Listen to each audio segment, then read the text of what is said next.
केंद्र सरकार unified pension scheme लाई है। इसको लेकर के विपक्ष के नेता क्या मानते हैं? हमारे साथ पूर्व सांसद और समाजवादी पार्टी के नेता डॉक्टर एस साहब हैं। क्या आप अभी भी माता पिता बनने का सपना देख रहे हैं? अपोलो फर्टिलिटी के साथ अपने माता पिता बनने का सपना पूरा करें। मुफ्त परामर्श के लिए 9953975611 पर कॉल करें। एस साहब, केंद्र सरकार ने अब जो है पुरानी पेंशन स्कीम से मिलती जुलती जो है यूनिफाइड पेंशन स्कीम जारी की है। इसको लेकर के आप क्या मान रहे हैं? देखिए, ये पुरानी पेंशन स्कीम से मिलती जुलती नहीं है। इसमें अगर कोई 10 साल की सर्विस कर रहा है तो उसको सिर्फ 10,000 रुपये महीना मिलेगा, और जो 25 साल की कर रहा है उसको बेसिक सैलरी का 50% मिलेगा जी। तो बेसिक पहले तो सारी सैलरी का 50% था, अब बेसिक का 50% है, तो आधी से भी आधी हो गया। एक इंसान जो तमाम जिंदगी जिसने खिदमत करी सरकार की, और जब उसका बुढ़ापा आ गया तो क्या ये हमारी मॉरल वैल्यूज़ है कि हम उसका साथ छोड़ दें, उसको दुनिया के थपेड़ों पे छोड़ दें? इस महंगाई और भागती दौड़ती दुनिया में आपने उसको अकेला छोड़ दिया, और उसके पास पैसा भी नहीं बचा, कोई सपोर्ट नहीं बचा। तो ये तो वही बात हो गई ना कि पुरानी कहावत है कि चुहिया मार के गोबर सुंघा रहे हैं। अब चुहिया क्या जिंदा होगी? कितने लोग दहाके में ख़त्म हो गए, कितने लोग टेंशन में ख़त्म हो गए। फिर भी आपने यूनिफाइड स्कीम निकाली, मतलब फिर भी एक कदम आगे तो बढ़ी है सरकार। जो न्यू पेंशन योजना थी उसके बदले अब यूनिफाइड पेंशन योजना आई है, और उसमें वो कह रहे हैं कि 50% मिलेगा अगर 25 साल आपने सर्विस की है। तो कुछ तो आगे बढ़ी है सरकार, क्या लगता है? हाँ, ये मैं मानता हूँ कि कुछ ना होने से कुछ बेहतर है।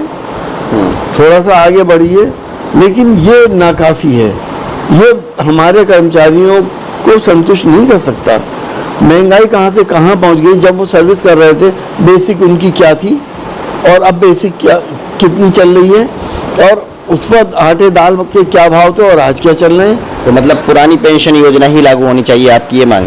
यकीनी तौर पर कोई सेटिस्फाई नहीं है इस स्कीम से, लेकिन मजबूरन इसको अपनाएंगे कि ना होने से तो कुछ आंसू पूछ जाएं। पुरानी पेंशन स्कीम ही इसका आंसर है, इसी का जवाब है, उसको लागू होना चाहिए। अच्छा, ये बताइए कि उत्तर प्रदेश में 10 सीटों पर विधानसभा उपचुनाव होने हैं। कुंदर की जो सीट है उस पर भी होने हैं। आपकी क्या तैयारी है? समाजवादी पार्टी की क्या तैयारी है उत्तर प्रदेश की इन 10 विधानसभा सीटों पर? देखिए, समाजवादी पार्टी अपनी पूरी ताकत से इन सीटों पर लड़ेगी, और हमें उम्मीद है कि ज़्यादातर सीटें समाजवादी पार्टी जीतने जा रही है। वो अलग बात है कि प्रशासनिक और सरकारी तैयारियां बहुत ख़तरनाक हो रही हैं। पर्टिकुलर कम्युनिटी, ख़ासतौर से मुस्लिम BLOs को हटाया जा रहा है, प्रधानों को धमकाया जा रहा है, लेकिन ये सब चीज़ें काम आने वाली नहीं हैं। जनता वोट देती है। हाँ, अब जनता के ऊपर सख्ती अगर हो गई, वो पोलिंग ही कम करा दें अगर हमारे वोटर्स की, तो वो अलग बात है। लेकिन अगर ईमानदारी से चुनाव आयोग चुनाव करा दे तो समाजवादी पार्टी ज़्यादातर सीटें जीतने जा रही है। क्या इस बार के चुनाव में भी जो है आरक्षण में क्रीमी लेयर वाला मुद्दा रहेगा? देखिए, ये मुद्दा तो शुरू से पहले आरक्षण का ही मुद्दा है। आपने देखा नहीं सरकार बैकफुट पे कितनी बार आई है। अभी जो इन्होंने UPSC में जो नियुक्ति करी थी उसमें आरक्षण नहीं रखा था। जब अपोजिशन ने इस सवाल को उठाया तो वो बैकफुट पे आ गए, उन्होंने उसे रद्द कर दिया। आरक्षण तो इनकी आंखों में चुभता है। ये नहीं चाहते कि आरक्षण बाकी रहे देश के अंदर, और दबे कुचले गरीब और दलित समाज और मुस्लिम समाज जो है अपनी जगह पर ही रहें, मजदूर बन के रहें। उत्तर प्रदेश से लेकर के मध्य प्रदेश तक अपराधियों के घरों पर बुलडोजर की जो कार्रवाई हो रही है उसको आप किस तरह से देखते हैं? देखिए, ये कार्रवाई बहुत ही निंदनीय कार्रवाई है, बहुत ही ख़तरनाक बात है।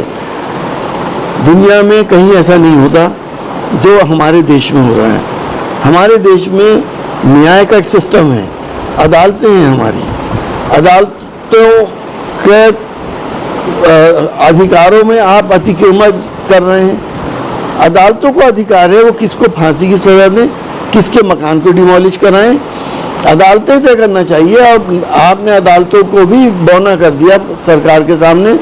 ये बहुत ख़तरनाक ट्रेंड है। अगर देश का संविधान और देश की अदालतें अपना इकबाल नहीं बचा पाई तो डिक्टेटरशिप जैसे कि चल रही है ये और आगे बढ़ जाएगी।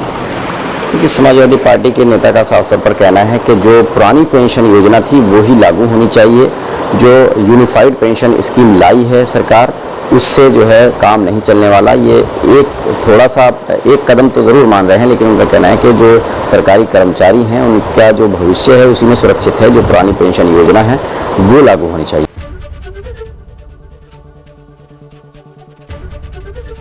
एबीपी गंगा, खबर आपकी, जुबान आपकी।